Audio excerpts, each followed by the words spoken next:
This week's topic is going to be personality, and we're going to be talking about the different theories and theorists that deal with personality. Now, one of the big things about this particular chapter is that we are going to be talking about specific individuals. I will tell you now that you will never have a test question that asks you about how old this person was or where they were born or when they lived or any of that type of stuff. What happens in personality is that quite often the name of the theory is the same name as the person who created the theory. So they kind of go hand in hand. Let's start with making sure that we understand some of the basic concepts of personality. This is the first few pages in your chapter, so we're going to go through some basic definitions and words to make sure we're both sort of on the same page, you might want to say. First of all, when we talk about personality, how do we define personality? And one of the keys there is that it's a unique long-term pattern of behaviors. The thing is that we can't say that because you did something once that's really your personality, or even if you've done it for just a month or two, that's not really your personality. We'll talk about later, parts of you perhaps, but your personality is really that long-term part of you. That part's out there every day. In fact, it's probably the concepts of you that you don't see to yourself because it's usually there. We tend to notice when things are different, not when things are the same. Now, the word character is another word that comes up early on, and one of the reasons that we cover character is because it's something we actually don't do in this chapter. We're studying personality, not character. You know somebody's character, when we're talking about character, when we have judged or evaluated a person's personality. So if you think about it, after somebody's been convicted of a crime, quite often they have these character witnesses that come to testify for them. And the character witness is generally saying, oh, this is generally a good person. They just went bad at this one moment. Or, they really are very kind, loving, and they were just pushed to the edge or whatever. But what we're doing is judging or evaluating a person's personality. In this chapter, we will never evaluate or judge somebody's personality as good, bad, or indifferent. We simply are going to be looking at the different concepts of personality, and we'll be looking at the different ways we may try to analyze personality. The other word is traits, or personality traits. Now, traits are these single aspects of yourselves that we show in most situations, but personality traits are not physical traits. Sometimes I'll ask them about their personality traits and they'll say, well, I've got blue eyes. Now, that's a physical trait. What we're talking about here is somebody who is trustworthy, somebody who is loyal, somebody who is sarcastic or hostile or aggressive. Those are individual traits. In fact, if you're going to be describing a friend to somebody, you would probably describe their personality traits by giving these single aspects of themselves. Now, if we take these traits and we combine them, they can become a type. So, two of the types that most people are familiar with are developed by Carl Jung, who said there are introverts and there are extroverts. And introverts are people who tend to be focused inward. They tend to be energized by things that happen inside, where extroverts tend to be those who are much more focused outside themselves. They're more energized by things in the outside world. So what we might say is, I always joke about going to lunch. You can always tell the extrovert because as they walk down the hallway, they just kind of gather people as they wander out to lunch. An introvert, they may slip off by themselves. They want to go and get some lunch by themselves because they just need a little time to sort of recoup, you might say. In fact, quite often you cannot tell an introvert. Now, yes, it does say there that they're shy and reserved, but usually that shy and reserved is something that's way far down, meaning is that if you're a very, very strong, overwhelming introvert, you're going to see that shyness and that reservedness. But at work, most introverts look just like everybody else. The only difference is that you may see them take a little bit more time to themselves. I always jokingly say the introvert goes off to the bathroom for 15 minutes in the middle of the afternoon. All they're doing is just needing a little time to get away from everyone, just to catch their breath. Where the extrovert, quite the opposite. They're constantly with everybody. In fact, if they've had to work alone for much more than a half an hour, if they're extreme extrovert, they're off looking for someone to just sort of talk to or energize with. Both people like to go to parties. Both are excited to go to a party. What's going to happen is at the end of the party, the introvert's going to have had a good time and be ready to go home, and they're kind of somewhat exhausted from the party because they've used a lot of energy to be out there, to be out with everybody else. Well, the extrovert at the end of the party is going to be going, party, let's go, party. And they're going to want to keep the party going, or maybe go to breakfast or something like this. So each one enjoys doing the same activities. It just depends on what energizes them. I always joke that if an extrovert and an introvert go to lunch, the extrovert says, wow, look at all these different people in the restaurant, and the introvert goes, wow, there's other people besides us? So it's all about who energizes you. Where do you get your energy from? Self-concept, then, is how we see ourselves. How do we build what we think is our personality? And so we know that each one of us will have a different self-concept. Now, what also happens is that here in the United States, or most Western cultures, we don't spend a lot of time looking at our self-concept. We may find it hedonistic or sort of I don't know, wrong to spend time trying to find out who we are. But I can tell you that you've probably found time of finding out who you're not. And anytime you said, oh, I'd never be caught wearing that. Ooh, that'd be not something I would do. Ooh, I would never drive that car.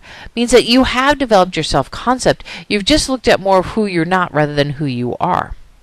Now, self-esteem is sort of a subset of self-concept. Self-esteem is basically this evaluation we have of ourselves against other people. And normally when we talk about self-esteem, we're talking about somebody's low or negative self-esteem. And one of the things we have to understand is that self-esteem isn't just a single aspect, meaning is you have an overall self-esteem, that's true, but you can also have self-esteem about individual things. So you might have a very high self-esteem about your your ability to write a paper. But you could have a low self-esteem about your ability to do math. Maybe you have a good self-esteem about how your hair works. Or you could be like me and have a very low self-esteem about your hair. Self-esteem then is something that is individualized and also tends toward different aspects of our lives. Now, one of the interesting things about self-esteem is that we cannot fix somebody else's self-esteem. Meaning is if that person has a high or low self-esteem, and we'll talk about low self-esteem at the moment, there is not a whole lot I can do to help them have a better self-esteem.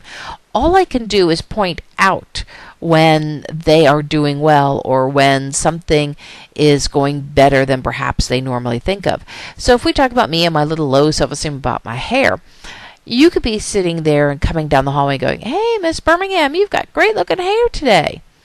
And I walk away and I go, yeah, thank you. You're not getting any extra points on your test for that compliment.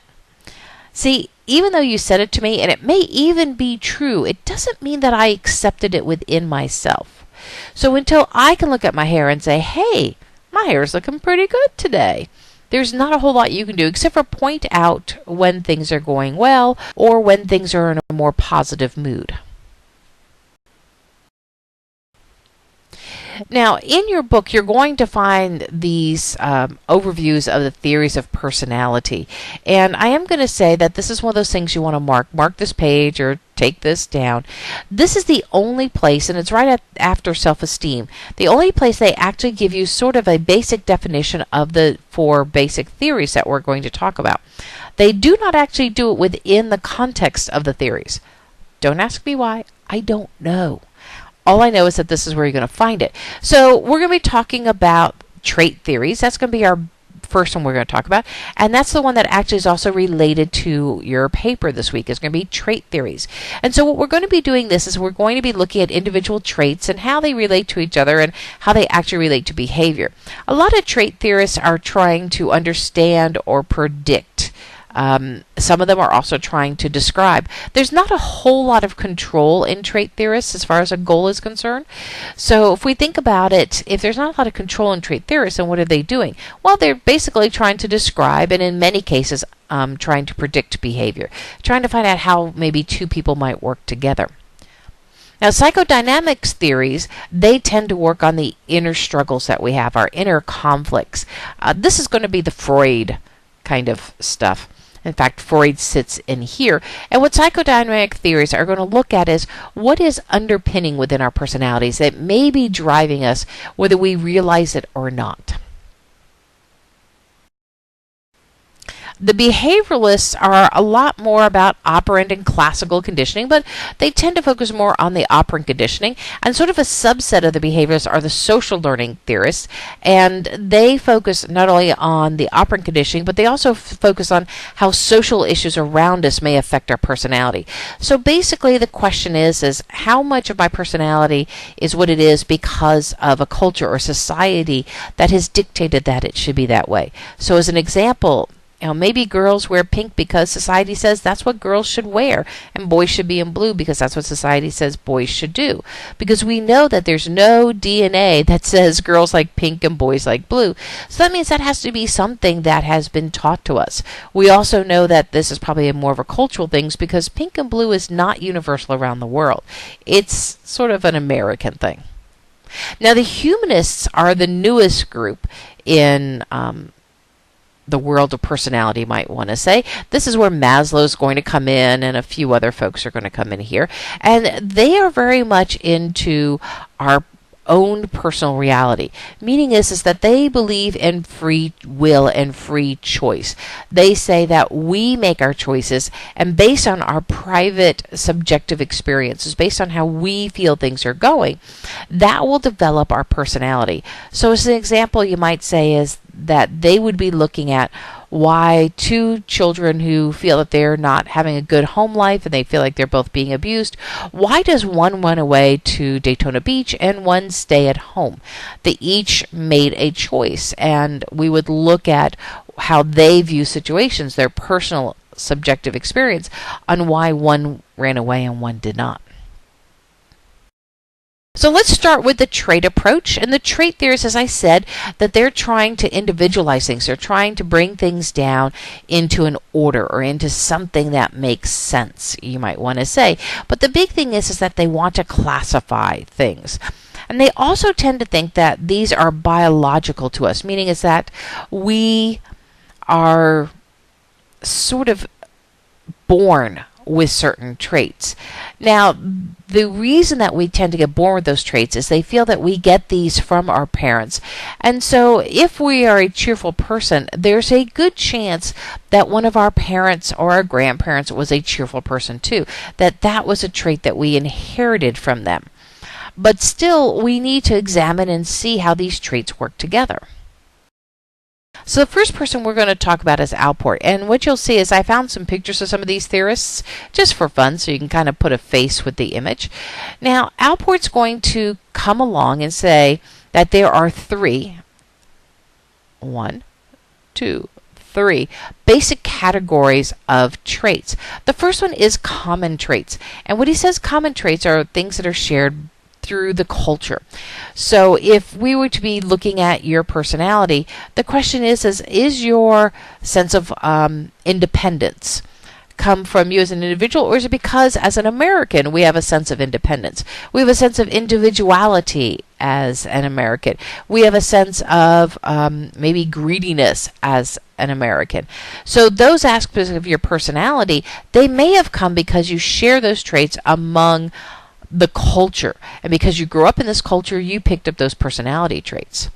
Then there are going to be some individual traits right here that you pick up because those are who you are. You were born with those. Those are things that are part of you. The last basic group of traits he talks about are cardinal traits. Now, this is rare. Again, rare. Most people do not have cardinal traits. A cardinal trait is so basic that basically it overwhelms the person completely. It is the only thing we can think of when we think of the person. Quite often when we talk about Olympic athletes, they have this cardinal trait of competitiveness. That's everything that they are, is to be competitive. But we could also think of other people like Mother Teresa. If you remember who Mother Teresa was, she was a woman who was totally dedicated to the poor in India. And what she believed was that we needed to help people out of their situations and bring them up. Now, she was totally into living a life of poverty in order to help other poor people. So at one point, she was going to be awarded some big award in New York, and they were trying to talk her into going to New York to receive the award. At first, she didn't want to go because she said, I don't see any reason for me to have to leave here to go to New York to receive this award because I have work to do here. And they said, right, but if you go and receive this award, your message is going to be seen by many people, and you might even get more help. And she said, well, for that purpose, it seems worth going. So they bought her first-class tickets, really nice first-class tickets, and they got her put up into a really nice hotel, and they gave her all kinds of things to her. And so what was interesting is they went to the airport to pick her up from her flight, only to find out she wasn't on the flight. That's because she took her ticket. She turned in that very expensive first flight ticket and got a flight that was, like a third of the cost or something like this. And she took the money that she had not used and turned around and gave it to the poor in India. And when she did get to New York, she took a bus, not the private car they had for her, and took the money they had paid for the private car, the extra money, and donated that to the poor in New York. And she did the same with the hotels and everything else that they had given her that was all top-notch, very high expensive. She took and turned every single thing in and did everything the poorest and cheapest way she could, because she said that that money, that extra money, could go and help somebody buy a coat, could help go and buy somebody a good meal. She just didn't feel that she should take this when this is the whole point for her was to help the poor. So everything she did was about that. So this cardinal trait of giving was the only way you could describe Mother Teresa. You couldn't even really talk about any individual or common traits of her. So for most of you, you do not have a cardinal trait. It's kind of a rarity. Now, Alport said that these three were pretty good, but if we really look at these three, and we'll examine them a little closer in class, the problem with these three is that they still don't quite tell us a lot about the person. We still know something about the person, but, it's still kind of iffy, you might want to say. So what he realized was that we could take these traits and really divide them into two more groups, either central or secondary traits. Now, central traits, these were these core personality traits of you. These are the ones that are there every day, in and out, no matter what you do, they're always there. For most people, if I was to ask you to think about a good friend, and you were going to set that friend up on a blind date with somebody, and you had to describe their personality, just for a second, think about describing their personality, not their physical appearance, their personality to somebody. How many traits did you come up with? On average, people are going to come up with 5 and no more than 7 traits. You're going to say they were kind and loyal and funny, and then you start struggling a little bit. And maybe you say, oh, well, they're kind of organized and, I don't know, maybe they're a little on the vain side. So you struggle for those last couple. But the thing is that the ones that you describe, those are the ones that everybody can see. Walking down the street, it just sort of screams out at them. Then what about all these other traits? Well, those are secondary traits. And so we're going to have many, many, many secondary traits. And what Alport said is that all of these secondary traits are the things that we pull upon that we need in certain circumstances. So you have a trait of being a student. Some traits will come out that will only come out when you're a student. Some of you who are very talkative people may actually be quiet in a classroom because you just feel that as a student, that's what you need to be.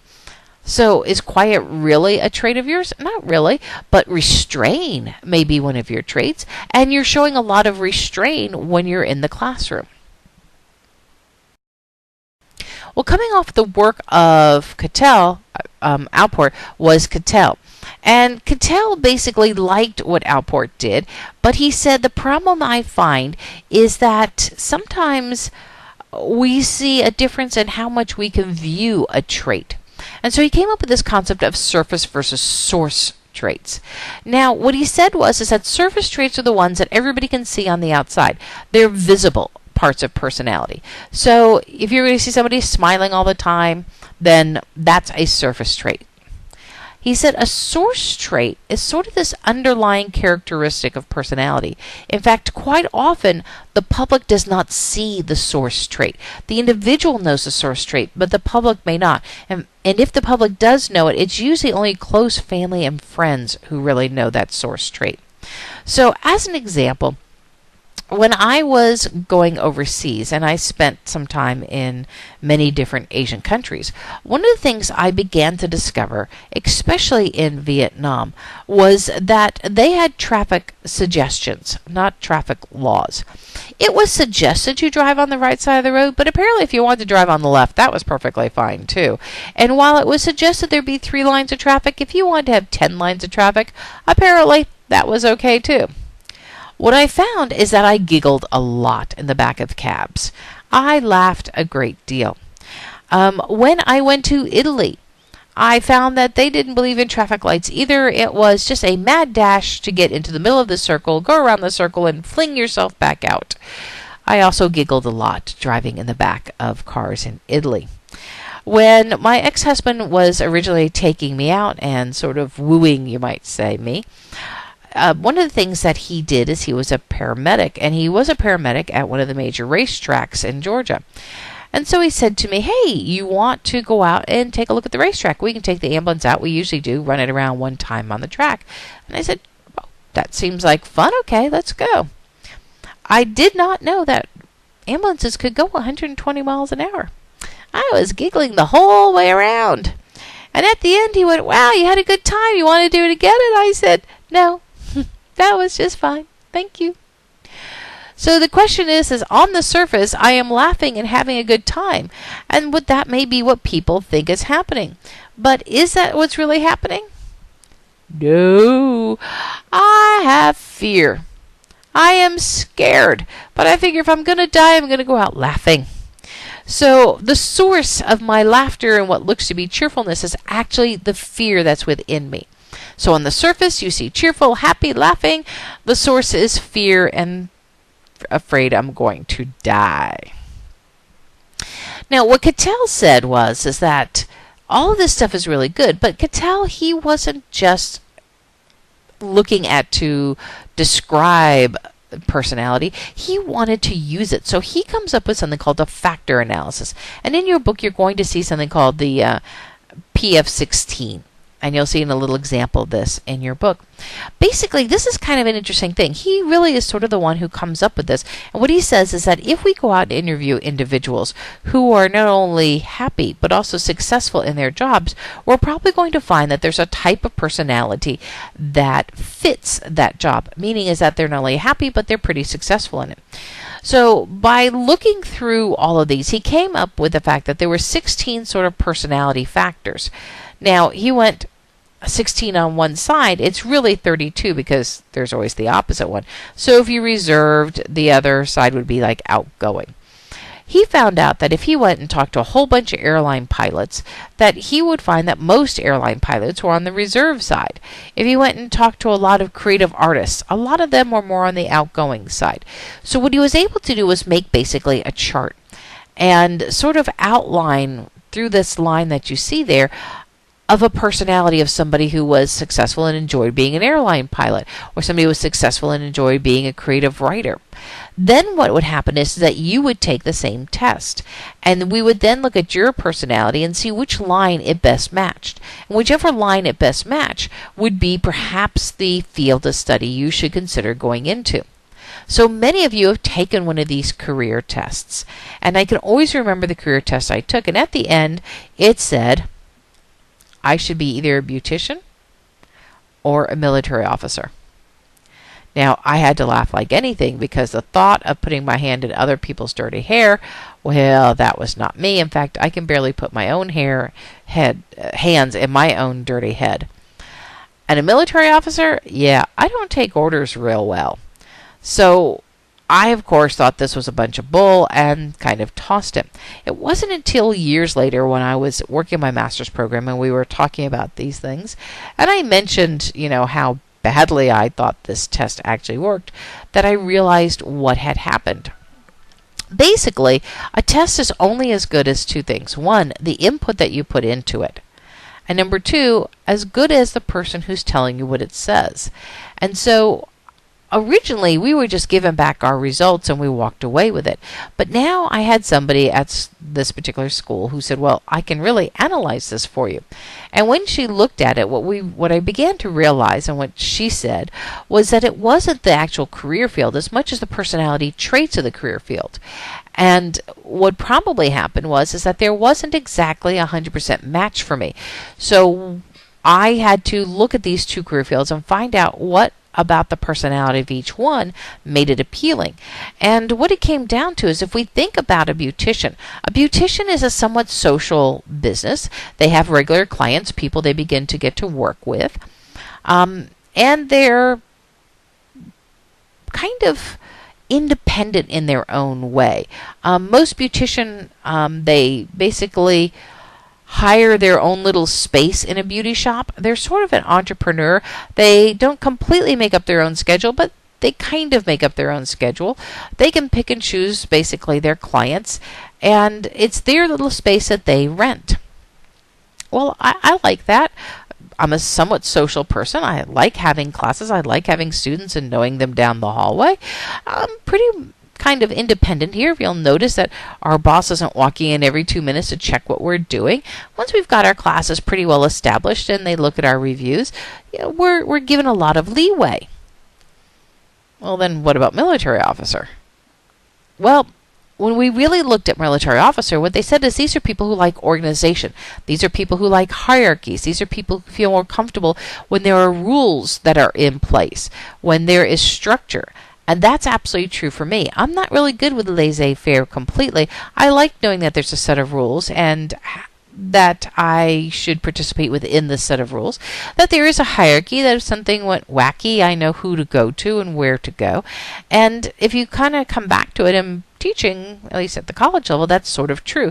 There's a set of rules that have been set out by the state of Florida. There's a set of rules that have been set out by the institution for me to help me structure and format what I need to do within my courses. At the same point, there is a hierarchy. So if something goes a little wacky in the classroom, as we saw earlier, I can call upon a dean to perhaps assist me. So if we take the two of those combined, the laissez-faire of being able to develop my own thing and not having a boss watching me over all the time, but yet there being a set of rules and a structure that's put in together, that is a college.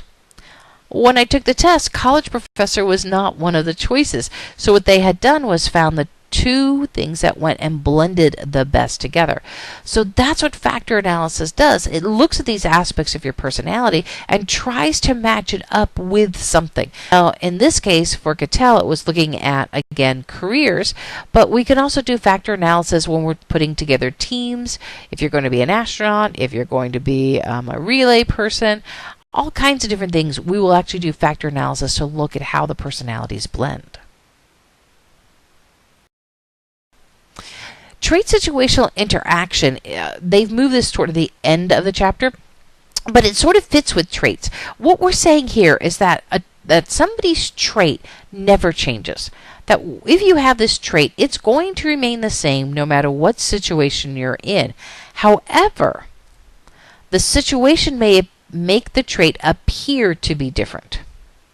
So let's say that we have a person who in the classroom is a little on the quiet side. If we would take that person from the classroom and bring them to the library, they're probably going to be extremely quiet in the library. They may not say a word the entire time we're in the library. However, if we take the same quiet person and we take them to the football game, we may hear them yelling and screaming and going, "Go team, go! Go team, go!" And when the team gets a touchdown, woo! They're yelling and screaming. The only thing is that they're only yelling and screaming when the team gets a touchdown or they do an awesome play. Otherwise, they're not really talking. So they're extraordinarily quiet here in the library. They don't say a word. In the classroom, they barely say a word, but occasionally. And here at the football game, they're cheering for first downs. Now, it wouldn't seem that this is the same trait, but we have to compare them to everybody else around them. And while they may be much noisier here in the football game than they were in the classroom or at the library, the truth is they're still the quietest person in the crowd. Compared to the other people in the crowd, they barely seem to be talking. Even though they may be talking more than they were in the classroom, compared to others, they're still the quietest person. So no matter which situation they're in, they are the quietest person. Well, we could take another person. Let's take this person who's got that sign right there. Let's say that they are cheering for everything. Oh, they are screaming and yelling and they want the first downs. They want this. And at the end of the game, this person does not have a voice left. They have yelled and screamed so much. Yay! So we can probably assume that they are among the noisiest people at the crowd. When we take this very noisy person here at the football game and we put them in a classroom, we're probably going to find that while they talk much less in the classroom than they did at the football game, they're still going to be among the noisiest people in the classroom. They're going to be probably more likely to answer questions quickly, talk to their friends a little bit hushed in between lecture points. And when we take that person, we bring them to the library, they're going to be much quieter than they were at the football game. That is true. But they'll probably still be the noisiest person in the library. They may be very hushed, but they're still going to be nudging their friend going, hey, look at this, or saying other things. But they're going to be talking in the library. So no matter where we take this person, they're always the noisiest person. However, the situation may look like they're being quiet here, but they're really not compared to others. So trait situation interaction basically says that the outside, what's happening outside of us, influences how we use our personality trait, but that trait is still there. So the quietest person is still the quietest person no matter where they go, and the noisiest person is still the noisiest person no matter where they go, even if the amount of words or volume changes. So now we're going to come over to the psychoanalytical theorists, and this is Freud. Now, we like and dislike Freud. One of the things about Freud is that we have to remember is that he was a Venetian physician, and Freud grew up in a time that was very Victorian. There were a lot of things that Freud developed and thought about that perhaps today he would have said the same thing. In fact, there's some of Freud's theories that we're still trying to get rid of today that are still out there and if wish we could do something about. And yet we really like Freud, because if it wasn't for Freud, we really wouldn't see psychology coming to the masses. He really was about taking psychology out of the university and bring it to everybody. And also Freud was about looking at psychology in a totally different way. Freud brought us terms like the id, the ego, the superego. He brought us the concept of developmental stages. He just brought us a lot of things. Now, some of it we've kind of poo-pooed today, but if it wasn't for him, we'd never have gotten to where we are today. So let's talk a little bit about Freud and his concepts, and as far as personality is concerned. What Freud really begins to look at is he thinks that personality has sort of three parts to it. And one of the big things is the unconscious that he brings us. Until he comes along, we don't really have the concept of the unconscious. Now, we're not talking about coma in this case. We're talking about something not being aware of. And he felt that if we became aware of these things, then we could have better control over them. Now, don't forget, he's trying to deal with patients who have issues or problems. And one of the things he wants to do is allow these people to gain control over these issues or problems. And he felt that for many people, they weren't aware of what was driving them. He then also talked about the preconscious and the consciousness. Well, the consciousness is something you know pretty well. Right now, your consciousness is working and listening to me, or maybe you're daydreaming and not listening to me. But meanwhile, this right here is what he brings us. And this new concept of the unconsciousness is really revolutionary. And it begins to make a lot of people go, oh, this is maybe how it works. But coming back to personality, he really sees these basic elements right here as far as what makes up a person's personality. Now, notice the id is going to be completely in the unconscious, and we're going to see the ego sits a little bit in the unconscious, but in the conscious, and the superego is going to go through all three of them. Look at each one of these separately.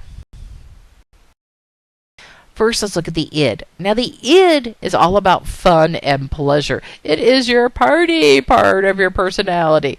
In fact, we talk about it being ruled by what's called the pleasure principle. And yes, this is what Janet Jackson was talking about in her song, or Frankie Goes to Hollywood, depending on your age.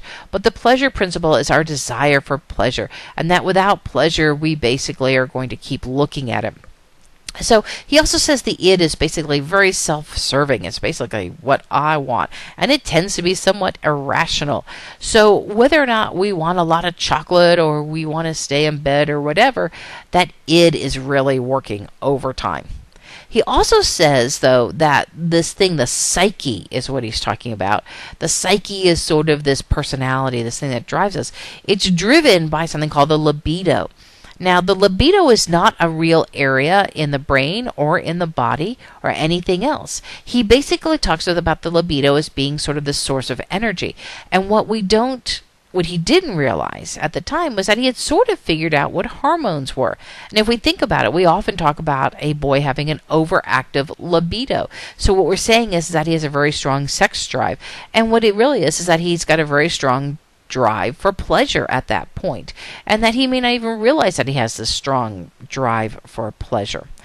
So Freud sort of kind of began to figure this out without having the equipment that was really around to do this. Now, do you have an id? Absolutely, you have an id, and it may have talked to you this morning. When you were laying there in bed and it was so nice and comfy, it's that little voice that say, "Just stay here. The bed feels good. Don't get up. Just take the day off." That was your id talking to you, you might say, because it was trying to push you toward pleasure. However, it was your ego, that little manager in you, that said, "No, get your ass out of bed and get moving." Yes. The ego is the one who operates in the reality principle. Basically, it says that you need to make sure that you're doing what you need to do. It's the one who's going to get you out of bed. It's the one that's going to basically say this is practical, this isn't practical, this is what we should do, this is what we should not do. When we talk about somebody having a big ego, we really are talking about somebody who is probably over-managing things. They want to deal with everything. And what Freud would say is that people who became too managerial, people who wanted to control everything, had really lost a lot of fun in their lives, that they didn't have enough id left to basically enjoy life. And so he was always trying to get people who have big egos to basically let loose, to just relax a little bit, to lose a little control and see what happens. Now, we'll talk a little bit more about this on our meeting on Tuesday with Freud and the id and the ego. And today we may not look at it exactly the same way that he did, but kind of remember that your ego is your manager. It is the one who told you get your butt out of bed and you followed it. Now, lastly, there is the superego. Now, what he thought of as the superego is basically as the judge. It's the one that had your morals and your values. So basically what it does is that it's the one that's going to produce guilt if you're not doing something the way you think you should do it. So let's say that your id won this morning and you call into work and you say, "Sniff, sniff. Oh, I'm so sick. I think achoo! I just need to take a day off. If I get a little sleep, I'm certain I'll be a little better tomorrow." And so you roll back over to bed and you go to sleep. Oh, and it's heavenly. Oh, you just feel so good when you wake up. It's about 12 o'clock. You're like, "Oh, God, I needed that morning. I needed that sleep." And as you begin to roll out of bed, you're like, "Well, now that I got the day off, what shall I do? Ooh, there's that new restaurant I've been trying, and I'm really hungry. Maybe I'll go try that new restaurant." And then in the back of your mind, you go, "Uh-oh. I can't do that. I just told everybody I was sick. What if somebody sees me? I can't go to the restaurant. No, I can't do that. Well, let's see. I've got some shopping to go do. Oh, crap. I can't go shopping either. Someone could see me, and I said I was sick. Oh my God, that report. The report's due. Oh, they're going to kill me. Steve is just going to go wacky because he's left all by himself. Oh, no. I totally forgot about the report. I should have just taken a half a day." So you see your superego is coming out, and while your id may have won the morning to go to sleep, your superego is beginning to realize that maybe you should have taken a half a day because there were things that you've left behind that you're beginning to feel a little guilty about not doing.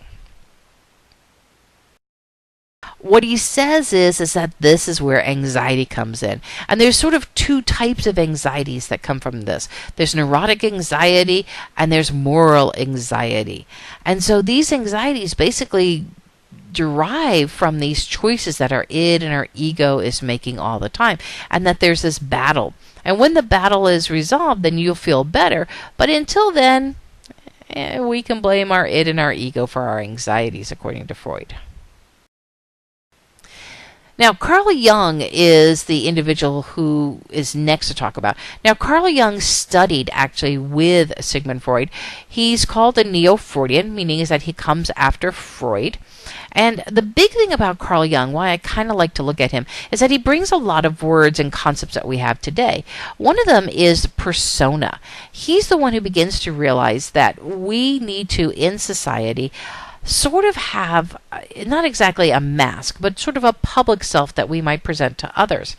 And he says the ability to have these public selves are what allow us to survive within a society. That we have to remember that we are social creatures, and as such, we need to make sure we are able to maintain our role within a society. And so we may often need to put on, and that's what you would say, put on a persona. He doesn't say we're putting on a persona. What he says is we're tapping into parts of us that are useful for us to survive within that situation. So again, you may have a public mask of being a student in this classroom. What I see may not be your true and whole personality. It's basically an aspect of your personality that right now is successful and is being successful for you to be a student. This may not be the time for you to do certain behaviors that you normally would do. So what he says is that you're tapping into the parts of yourself that allows you to be successful in this situation. He really felt that people who didn't have that ability to tap into those secondary traits that we might say that you had, that those are people who actually quite often were not successful within society, who weren't able to negotiate sort of the complex world. He also believed that there was this thing called the collective unconsciousness. And basically, this is where we stored a lot of our images and ideas that all humans had, and that we didn't always understand that we were tapping into those concepts. That you may not be looking around and saying, well, you have a concept of what a student is. You probably didn't sit down and develop this concept of a student, but it is there. It is in this sort of unconscious, and collectively as a culture, we've sort of created our image of what a student is. He also strongly believed in something called archetypes, and this is something that I like to cover in this classroom, because an archetype, he says, is sort of this unique image that we have of a personality. And when we talk about archetypes, and sometimes if you're taking classes in English, you may talk a lot about archetypes, but these are basic personality characteristics that we have. So those of you who watch the original Star Wars, and I can't believe there are actually people who've never seen Star Wars, so I'm sorry if you haven't, both because you're not going to get these references and because you should watch Star Wars. But when George Lucas made Star Wars, one of the things he said is that he didn't want people spending a lot of time trying to figure out the characters, because he knew that there's going to be a lot of special effects and other things going on, and he wanted people to instantly know who the people were on the screen. And so he went back to archetypes, these basic personality types that we think of. And so if we think about the quintessential good guy, what color does the quintessential good guy wear? Well, he wears white. And who was the quintessential good guy? Luke Skywalker. And Luke Skywalker was generally in white in that first movie. And the bad guys wear black. And what did Darth Vader wear? Black. Not only did he wear black, but his face was made out of two parts. It was a German helmet and a gas mask combined. And those are both scary, bad things. And so as soon as you looked at Darth Vader, you didn't have to think twice. You knew that was a bad guy. The damsel in distress. Well, that was Leia, with her big old buns on the side of her head, the cinnamon buns. But it was Leia no matter what. She was the damsel in distress who needed to be helped. Then there was the diamond in the rough. So this is somebody who has a good inner soul, but on the outside, they're maybe not exactly 100% there. They're kind of need to be polished up. And that would have been Han Solo. The loyal sidekick who'll be there to the end. Ah, that's Chewbacca, isn't it? And who is the wise mentor? Well, in the first movie, it was Obi-Wan Kenobi. The gesture, C-3PO. The friend, R2-D2. You didn't have to say much. As soon as you kind of used even those words, you had a basic image of what the personality is. And he says that archetypes are something that we've all developed from childhood, and that those are really necessary, because as we walk down a hallway or we're walking someplace we're unfamiliar, we need to understand if the person coming toward us is safe or not safe, and that we develop this as sort of a survival technique, you might want to say. So I look at the person across from me walking down the hallway, and I kind of archetype them right away. Are they a damsel in distress? Are they a diamond in the rough? Are they a good guy? Are they a bad guy? Am I okay? Am I not okay? And that we need to do this very quickly. So archetyping is something that we developed as a way to kind of understand and negotiate our way through the world, and also negotiate ourselves safely, you might say, through the world. So after the archetypes come the humanists. Your book may or may not have this in this particular order. It depends on which edition of the book you have. But the humanists are in your book, and the humanists are a different group altogether. The humanists begin to say that, we don't particularly like the trait theorists. We don't think we're pieces and parts. We don't particularly like the psychoanalysts either. We don't think there's a whole lot of unconscious things that are controlling us. They're also not going to like the behaviorists that we're going to talk about in a few minutes. They don't think that we've been programmed through operant conditioning. They really say we have to look at the human problems and the human experience and our potential and our ideals, that it's sort of the whole personality that kind of goes along with this, and that it is free choice that drives us to who we are. That it's not our genetics that basically form us to be who we are. Now, this becomes really important because what they begin to look at is patterns of potential. And also, one of the big things with the humanists is the subjective experience. What is our private perception of reality? I always like to use this classroom as a good example of this. Everybody's going to get the same syllabus. Everybody's going to get the same login. Everybody's going to hear the same lectures, get the same tests, get the same assignments. And yet, at the end of this class, you are not all going to give me the same evaluation.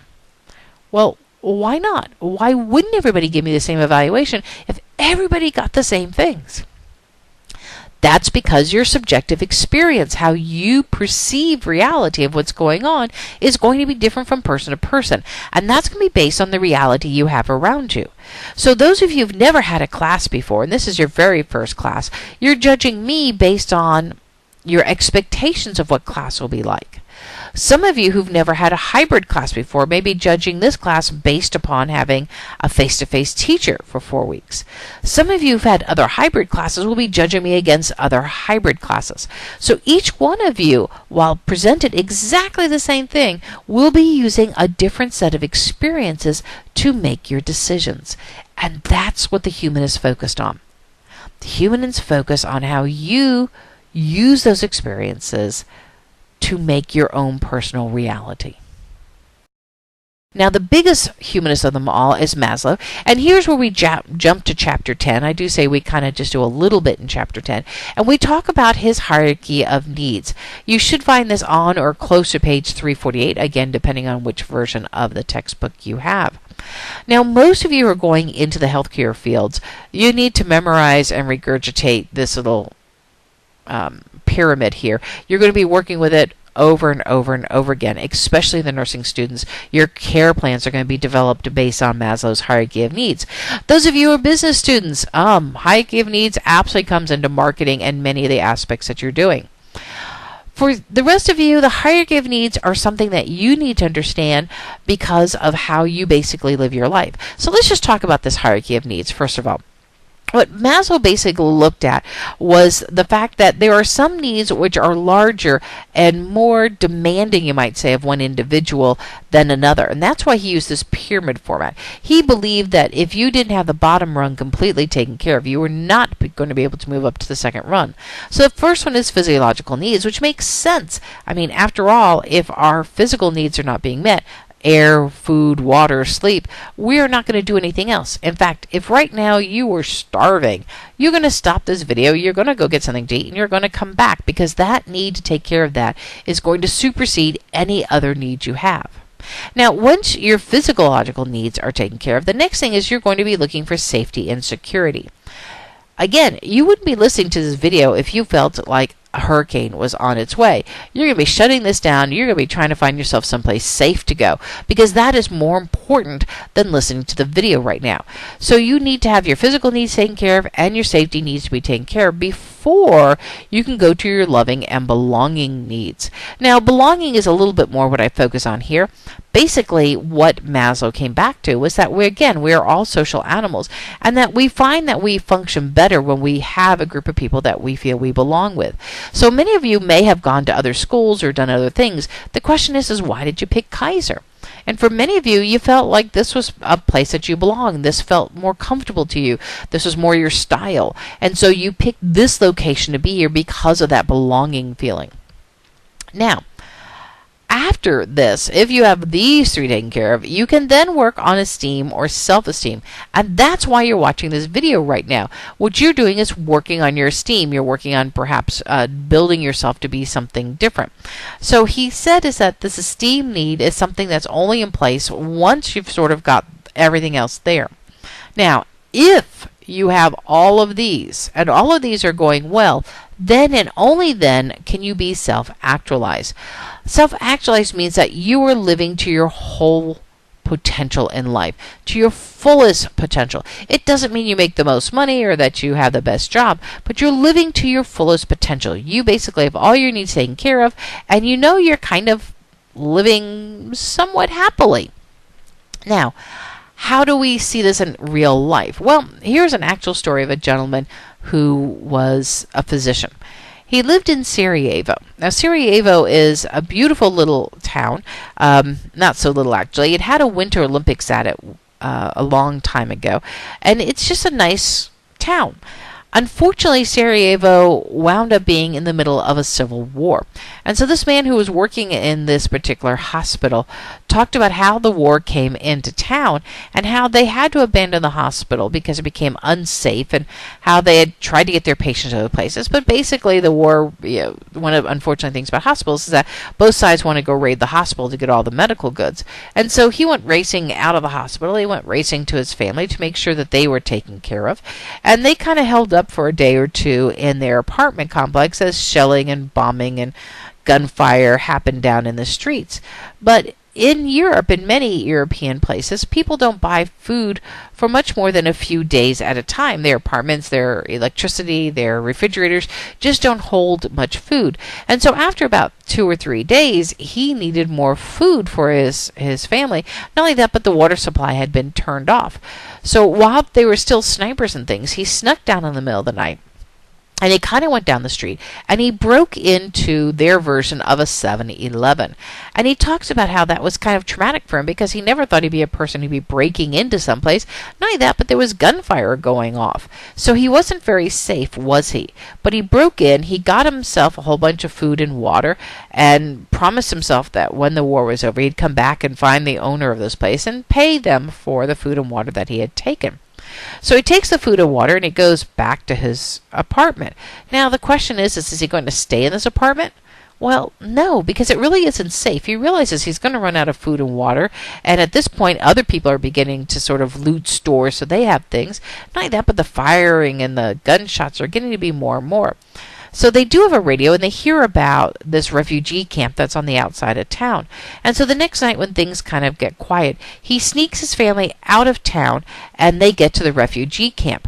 So you can see that his physiological needs of food and water had been taken care of, which allowed him to begin to take care of his needs to feel safe. Now, when he gets there to the refugee camp, well, let me ask you, would you just plop your tent down anywhere, or would you wander around a little bit? Most of you said you'd probably wander around a little bit, and that's the same thing he did. And he found another group of other people who were in the medical field, some nurses, some doctors, some physician assistants, all kinds of different people. And he plopped his tent down right there because he felt like that's where he belonged, with this other group of people who were also medical people. And so now he's sort of up at this level of the hierarchy because he's got his food and water taken care of. He's safer in this camp, and he's found a place he belongs. So he's going to work on esteem or self-esteem, and he doesn't see himself as being a refugee. He's not a man who's going to let the world tell him what to do. He's going to tell the world what to do, and he's not going to just sit there and twiddle his thumbs. So he and the other medical personnel, they start doing the best they can to help people who are in the medical camp. They can, set a broken bone. They can stitch up a laceration. They can send some of the more serious things to the Red Cross. And so he's now got really good self-esteem.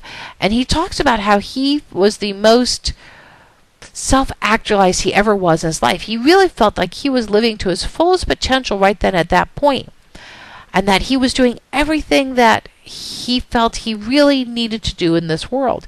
And so what we talk about here is that self-actualization isn't about you being at the most money or the best job. It's about having all your basic needs taken care of. And these needs are things that are basic and biological, and they're going to keep coming back. And so what Maslow says is that these needs have to be taken care of for you to move up. So right now, probably your basic physiological, your basic safety and basic belonging needs are taken care of, that you have the ability right now to be in this level right now. Because school generally is about your esteem or your self-esteem. To be honest, there are some people who won't be in class because some physical needs haven't been taken care of, or they're sick, or they're in the hospital, and those physical needs are going to come first. There can be some people who aren't in this class because they need to get out of unsafe situations that they're in, either households or locations they're living, or jobs that they don't feel are safe. And so that's becoming much more important than coming to class. There can be some people who start this institution, and after the first class or two, they're going to say, I really just didn't fit in there. It just didn't fit me. And so they've left the institution. It's going to take all of these for for you to have been taken care of, for you to be here at this particular stage of esteem. So this is Maslow's hierarchy of needs, and sort of on the test, what I'm going to do is have probably situations, and you're going to tell me which level of need this person is in.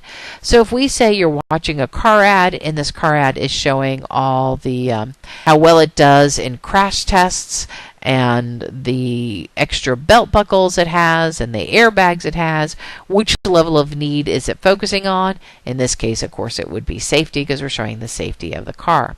In fact, if you want to see these levels of need, one of the things you could do is basically watch car ads. Car ads are famous for using Maslow's hierarchy of needs to develop the ad. You generally see one or two of these needs literally being addressed right there in the ad. Kind of fun. So some of the characteristics that Maslow came up with for people who are self-actualized are listed in your book. And no, you don't need to know all of these for your test. But it is something for you to look at. Why are you perhaps not living your fullest potential? Are you somebody who doesn't take autonomy? Basically, you take responsibility for your own life. Do you tend to think that other people are doing things to you? Are you somebody who has a non-hostile sense of humor? And what we're talking about is that you don't put other people down when you're trying to be funny, that you don't go after somebody to just get a laugh. Are you comfortable with accepting not only yourself but others and how things tend to work? Are you spontaneous, or do you have to have everything just exactly before you can move forward? And probably the one that is the biggest one is this task centering. And I gotta tell you, that's the one that I work on all the time. Do we do things because we're trying to get things done in life? Are we centered on the task, or are we centered more on the id, on what's going to give us pleasure, you might want to say? And he found that people who are task-centered tended to live to their fullest potential because they're not always walking around going, oh gosh, I wish this would happen. Oh gosh, I wish that would happen. They just go out and make it happen. Carl Rogers is going to be our next theorist, and I think he may be among our Nope, we've got Skinner coming too. So Carl Rogers is our next theorist, and Carl Rogers is looking at something called the fully functioning person. And basically, he's looking at happiness. The question is how come some people are happy and some people are not happy, or basically they're living in harmony with their deepest inner feelings and impulses. Oh my God, that sounds like such psychobabble, doesn't it? But basically what he's saying is why are some people happy and why are some people not happy? And when he begins to realize that it has to do with the self and our self-image, and the self-image is totally the subjective concept of ourselves, and we already talked about this. So what he's going to talk about is the congruent and the incongruent person. Now, an incongruent person who is somebody who has this discrepancy between what really is happening versus what we think is happening, or what our real self is versus our self-image. So in your book, you're going to see these two diagrams. And somebody who is congruent basically is going to have their ideal, their self-image, and their true self sort of all very tightly together. Where somebody who's incongruent or somebody who's unhappy, we're going to find that their self-image, their true self, and their ideal self are going to be separated. So one of the best ways to really look at this is somebody who is anorexic. So their self-image is sort of my perception of who I am in my body, and they may be perceiving themselves as being ugly and being a little on the fat side and lacking control. Their ideal self is going to be Tyra Banks. Now, if you look at Tyra Banks is thin, but she is not stick, let me see your ribs kind of thin. She's very pretty. She's actually got a bosom that bounces. That is the ideal self for this person. Their true self is that they're skin and bones. They're 95 pounds, and we can count their ribs. So while they may feel like they're kind of on the heavy side and they're not looking good, their true self is that they're extraordinarily skinny. We can count their ribs. And their ideal self is far from what their true self is, or even their self-image. So these three things do not match up. As such, they're probably not going to be a happy person. But if these things match up, we're going to find that people tend to be much happier and they tend to be more congruent.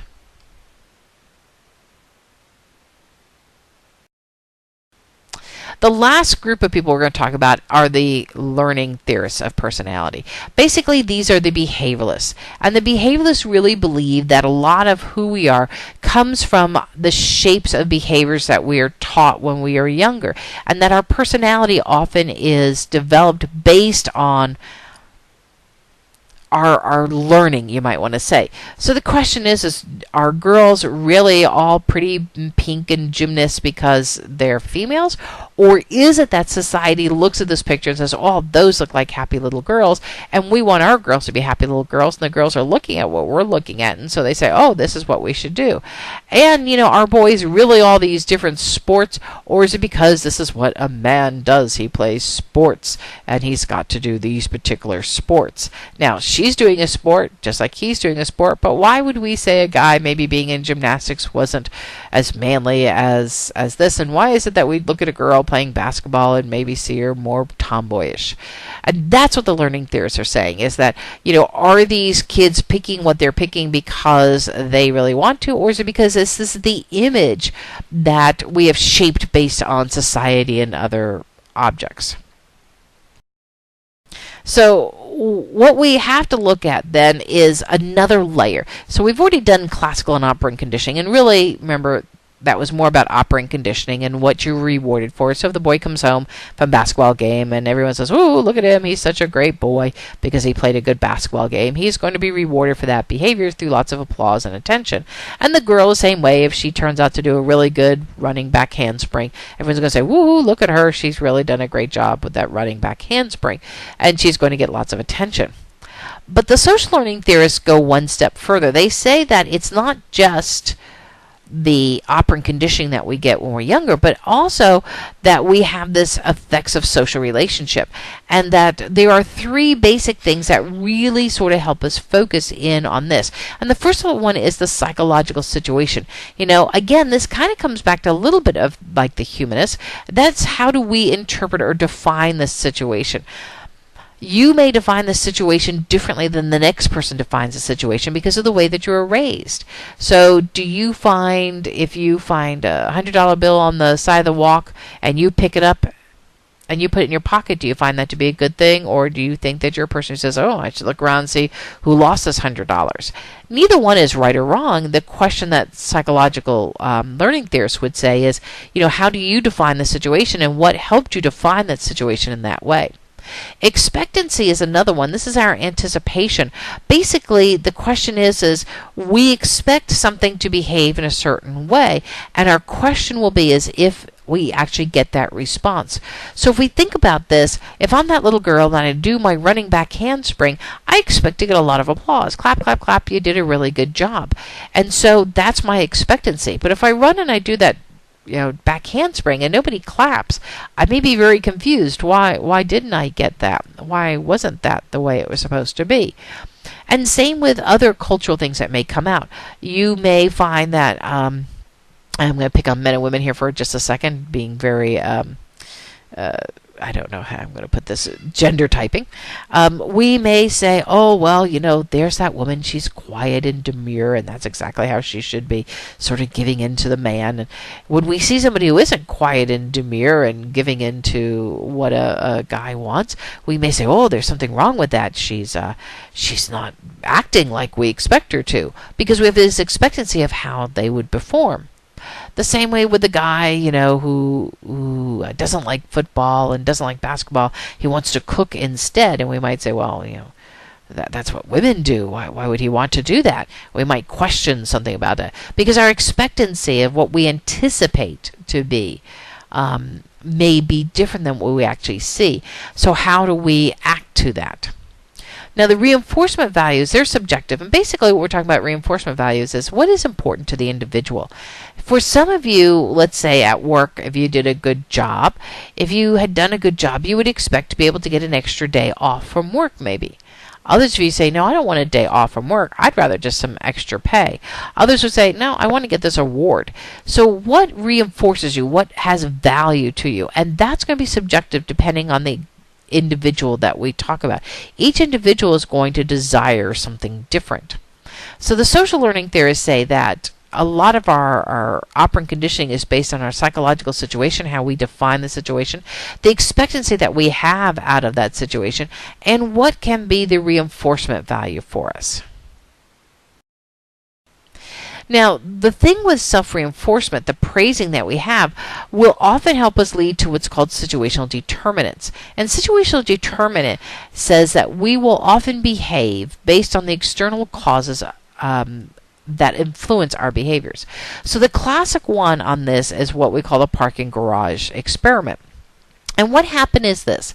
These people went to a parking garage, and very similar to the picture you see here, and they did exactly what this looks like. They went through and they completely cleaned the parking garage. Now, this was a very special parking garage because at least 50% of the people who parked in this garage, don't quote me on this, I think it was about 50%, they knew parked in this garage every day because it was owned by a business. The other people who parked in the parking garage were like visitors and things like this. So they went through and they completely cleaned out this parking garage.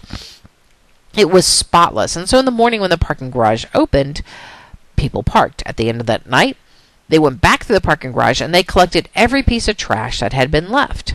Again, the next day, the people come in, the parking garage is spotless. At the end of the night, the researchers come back and collect all the trash. They do this for about a week. Then they let a month go by, and they come back after about a month, and they completely clean out the garage again. But this time they put some dirt back. Not a whole lot, but sort of a medium amount of trash back in there. They open the garage, people come park. At the end of the night, they collect all the trash again, and they measure to see how much more trash was added versus the trash that they had started with. And so they did that same thing again for a week. Each night, they'd clean it out, they'd add trash back in, and then at the end of the night, they'd collect everything, and they'd see how much more trash was added compared to what they'd started. After a week, they went away again for a month. They then came back, they completely cleaned out the garage, and then they put an enormous amount of trash back in. So they knew exactly how much trash they were starting with, but they made the place rather dirty. Opened the thing in the morning, people parked. At the end of the night, they did the same routine. They collected all the trash. And again, they measured the difference between what they had put in versus what they saw being added by the people that day. And they did that for a week. So now they've got 3 weeks to compare. The first week, remember, when people parked, the place was absolutely clean. And they wanted to see how much trash people would leave based on the external clue outside of me. I'm parking in a perfectly clean, not a single ounce of trash parking garage. And what they found was very little trash was left. In fact, most of it, they would say, was accidental trash, like a receipt from a bag seemed to have floated out. Something else that was just dropped by mistake, like a pen or something. But they said most of it was accidental trash. Remember, week 2, they came back, they cleaned out the garage, but they put some trash back in. And at the end of the night, the question is would they have more trash or less trash than the week before? Well, after removing the trash that they knew they'd put in, the truth is that they had more trash than from the week where there was no trash to start with. And when they looked at the trash that was there was some accidental trash, but there was a little bit more deliberate trash. Perhaps somebody left a cup that they weren't going to finish outside their car. A few other little things that were more purposely left. But not a whole lot more trash than they'd put in there, but more than they had done the first time. And so after they did the third week, I remember in the third week, they really trashed the place to start with. And they collected it all, and they looked to see how much more trash was left, and it was an enormous amount of extra trash that people left. They said it was very purposeful trash. Now you could see where people had taken ashtrays and totally dumped them out from the side of their car. They'd left lunch bags that they had gotten from like McDonald's and things. They left them outside the car. They had left a lot of trash, but it was very, very purposeful trash. People had made the decision that because the place was dirty, that they could add more dirt to it. Now, these are basically the same people as in week 1 and week 2. So what they proved, basically, was that the situation would determine quite often our behavior. So when the external clue said, hey, you should be very clean here, people were very clean. When the external clue was, it's okay to be trashy, people really added on the trash. They felt like, hey, it's okay for me to just go ahead and leave my McDonald's bag outside the car because other people had done it too. So what the social learning theorists said is that we tended to look around and we looked at the situation. The situation would often help us determine our actual behaviors. So a couple of final questions that people have quite often is do we inherit our personality? Are we going to be able to go back and blame our parents for who we are? And what we say is that you inherit your temperament. Not your temper, but your temperament. And basically, this is your sensitivity, your mood, your irritability, your distractiveness.